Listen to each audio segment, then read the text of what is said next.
342장 찬송하겠습니다. 찬송가 342장입니다. 342장입니다. 너 시험을 당해 죄 짓지 말고 너 용기를 다해 꼭 물리치라.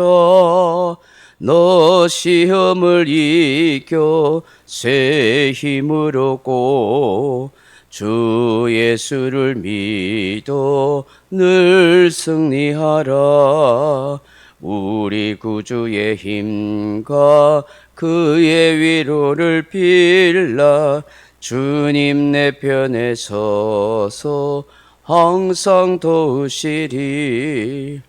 내 친구를 삼가 잘 선택하고 넌 행을 삼가 늘 조심하라. 너 열심을 다해 늘 충성하고 온 정성을 다해 주 봉사하라. 우리 구주의 힘과 그의 위로를 빌라. 주님 내 편에 서서 항상 도우시리. 잘 이기는 자는 상 받으리니 너 낙심치 말고 늘 전진하라. 내 구세주 예수 힘 주시리니 주 예수를 믿어 늘 승리하라. 우리 구주의 힘과 그의 위로를 빌라. 주님 내 편에 서서 항상 도우시리. 아멘. 하나님 말씀을 같이 보겠습니다.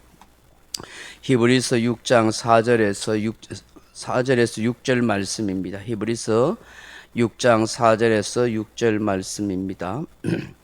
한번 빛을 받고 하늘의 은사를 맛보고 성령에 참여한 바 되고 하나님의 선한 말씀과 내세의 능력을 맛보고도 타락한 자들은 다시 새롭게 하여 회개하게 할 수 없나니 이는 그들이 하나님의 아들을 다시 십자가에 못 박아 드러내놓고 욕되게 함이라.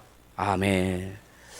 사랑하는 성도 여러분, 본문의 말씀은 조금 난해한 말씀입니다. 그렇지만 이 말씀은 분명히 신앙이 타락한 사람, 배교자에 대한 경고의 말씀이라고 할 수 있습니다. 은혜를 전혀 알지 못했던 사람, 예수 그리스도에 대한 전혀 지식이나 믿음이 없었던 사람이 아닙니다. 나름대로 신앙생활을 열심히 하기도 하고 또 여러 가지 체험도 있었던 사람들 중에서 이단에 빠지거나 잘못된 사상에 넘어져서 주님을 떠난 사람에 대한 말씀입니다. 초대교회도 이런 사람들이 꽤 있었던 것 같습니다. 영지주의라든지 초대교회도 이단들이 많이 있었거든요. 할례주의자, 율법주의자라든지 영주주의자라든지 지금처럼 뭐 신천지나 뭐 이런 이단들이, 통일교나 이런 이단들이 참 많이 있듯이 이 당시에도 이런 이단에 빠지는 사람들이 있었습니다.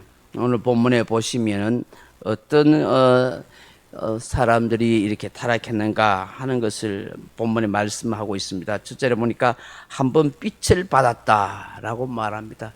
빛 대신 예수 그리스도와 복음의 진리를 듣고 알았던 사람입니다. 아마 세례도 받고 신앙생활을 좀 시작했던 사람 같습니다. 두 번째로는 하늘의 은사를 맛보았다라고 말합니다. 성경학자들은 뭐 성찬을 참여했다 하는 사람도 있습니다만은 하늘의 은사라는 말씀을 생각할 때 나름대로 성령의 역사하심을 체험한 사람 같습니다. 제 주변에도 성령의 뭐 신령한 은사나 능력을 체험한 사람 중에 교만에 빠지거나 잘못된 이단에 그렇게 넘어간 사람도 꽤 있습니다.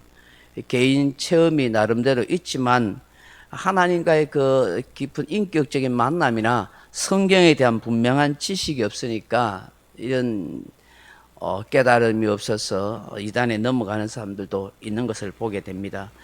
세 번째, 성령에 참여한 바가 되었다라고 말씀합니다. 앞에 말씀과 좀 비슷한 내용인데 아마도 성령의 능력이나 은사를 경험했던 사람인 것 같습니다. 네 번째 보니까 하나님의 선한 말씀을 받았다라고 그렇게 말합니다. 하나님의 말씀인 성경을 실제적인 삶에서 깨달음도 갖고 또 체험도 있었던 그런 사람입니다. 야, 이 말씀이 굉장히 귀하구나, 이 말씀이 굉장히 능력이 있구나라고 그런 체험이 있었던 것 같습니다.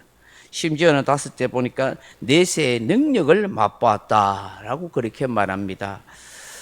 좀 표현이 조금 난해하지만 성도에게 주어진 그 약속에 대한 미래에 대한 어떤 소망, 또 천국에 대한 나름대로 깨달음을 가졌던 사람이었다 하는 것입니다. 참, 그런데 이런 사람들이 어떻게 타락할 수 있을까? 어떻게 교회를 떠나고 예수님을 떠날 수 있을까? 참 이상하다 하는 생각이 들 수 있겠지만 이 사람이라는 것이 그래요. 마음이 완악해지고 교만해지면 얼마든지 그 하나님을 떠납니다. 사람이 삐뚤어집니다. 성경 속에서 이스라엘 백성들도 매일매일 하늘에 내리는 만나를 체험하고 하나님이 불기둥과 구름기둥으로 지켜주심을 보고 먹고 체험해서도 하나님을 향한 불평과 원망과 그렇게 삐뚤어진 타락한 마음을 가지고 심지어 우상 숭배도 하는 그런 죄를 짓고 있는 것입니다. 인간이 이토록 참 완악할 수 있고 교만해질 수 있다는 것을 우리가 알게 되는 것이죠. 그렇기 때문에 참 우리가 마음을 잘 관리하고 우리 영혼을 지켜가고 항상 성경 말씀대로 하나님의 뜻이 어디 있는지를 잘 찾아서 겸손하게 그렇게 하나님의 긍휼을 구하며 살아가는 것이 참 중요합니다. 우리 예수님께서 마태복음 7장 21절 이하에 말씀하기를 나더러 주여 주여 하는 자마다 다 천국에 들어갈 것이 아니요 다만 하늘에 계신 내 아버지의 뜻대로 행하는 자라야 들어가리라. 그렇게 말씀하셨어요. 다 주님 주님 부른다고 되는 게 아니다. 심지어 7장 22절을 보면은 그날에 많은 사람이 나더러 이르되 주여 주여 우리가 주의 이름으로 선지자 노릇도 하며, 그 선지자 노릇이면 말씀을 전하는 그런 가르치는 아주 그런 목회자나 선교사들 혹은 뭐 전도자들 선지자 그렇게 한 사람도 있다. 또 주의 이름으로 귀신을 쫓아냈다. 굉장하죠. 능력을 엄청나게 행사하고 또 주의 이름으로 많은 권능을 행하였다. 막 병든 자도 고치고 신비한 능력도 행하였다.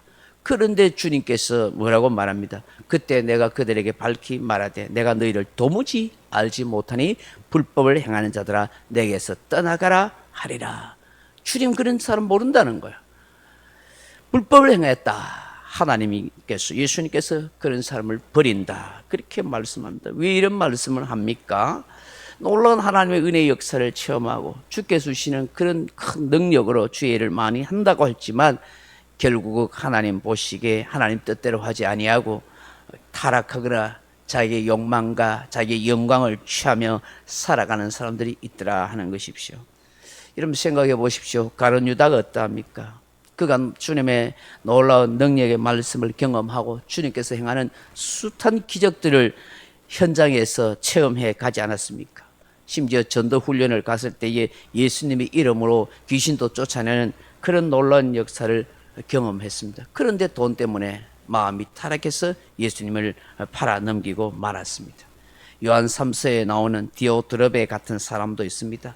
어떤 되기를 좋아해서 교회를 섬기고 주의 종들을 섬기고 순회 전도자를 섬기는 그런 사람들을 교회에서 다 내쫓아버리고 그런 순회 전도자도 교회 못 오도록 막아버리는 그런 악하고 교만한 사람이 있더라는 거예요. 이 사람이 처음부터 교회에 그런 사람이었겠습니까? 그래서 교회 지도자가 될 정도라면, 교회 장로나 목회자가 될 정도라면 굉장히 신앙이 있었고 체험이 있었을 텐데 사람이 타락하고 교만하니까 그렇게 되더라 하는 것입니다. 데마도 생각해 보십시오. 바울과 함께 선교 여행도 잘 다녔던 사람이지만 결국은 이 세상을 사랑하여 데살로니가로 가버리고 말았어요. 타락하게 되더라는 것입니다. 오늘 성경에 보시면 이런 사람들은 다시 새롭게 회개할 수 없고 회복할 수 없다. 예수님을 십자가에 또다시 못 박아 드러내놓고 모욕을 시킨 사람이다 라고 그렇게 말씀합니다. 이런 말세 때가 가면 갈수록 점점 배도하는 일이 많아지고 점점 하나님을 떠나는 그런 타락한 이 기독교인들이 많이 있게 될 것이다. 요한계시록에도 분명히 많이 나와 있습니다. 어떤 이 기독교라고 하는 그런 어떤 단체가 있고 그런 어떤 기관들이 있습니다. 그런데 그게 보면은 대놓고 예수가 없습니다. 예수가 없는 기독교 그런 단체가 참 많이 있습니다. 이런 사람들처럼 참으로 하나님의 영광을 가리는 그런 타락한 자들이 많이 있다는 것을 우리는 알게 되는 것입니다. 아무리 천사의 방언을 하고 천사의 말을 하고 아무리 뭐 대단한 예언하는 능력과 권세가 있다 할지라도 산을 옮길 만한 믿음이 있다 할지라도 사랑이 없으면 아무것도 아니라고 할 수 없습니다. 하나님에 대한 사랑과 예수님에 대한 사랑의 마음이 없으면은 그 무엇도 아무것도 될 수가 없는 것입니다. 오늘 새벽에 주신 이 말씀들을 생각하면서 하나님께서 우리의 마음과 우리의 영혼을 항상 지켜갈 수 있도록 겸손한 마음으로 주의 긍휼과 자비를 구하는 그런 하나님의 백성이 되게 해달라고 정말 말씀대로 바르게 하나님 뜻대로 신앙생활을 잘 할 수 있도록 우리를 은혜의 자리로 늘 성령께서 인도해 달라고 그렇게 기도하는 저와 여러분 되기를 주님의 이름으로 축원합니다. 각자 기도하시다 돌아가시기 바랍니다.